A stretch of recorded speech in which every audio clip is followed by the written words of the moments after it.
Gaafa jalqaba qacaramtan birii 100 qacaramtan jechuun dhuguma. Yeroon fuudhee 270 akkasii yoo. Mee seermooniin cidha keessanii akkam ture? Ofarees filadheera. Caammaa taakkos kaadheera. Lubi Qannoo Galaan Gammadaa lubaa waldaa Makaana Yesuusiiti. Garuu maqaa tajaajilaan qabattee mana kee miita yoo ta'e ijoollee kee miita yoo ta'e.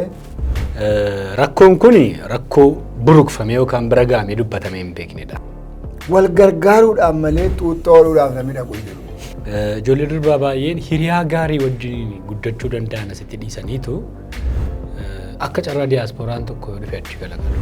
Sitti bu'amuu danda'a haala garaa garaa keessatti.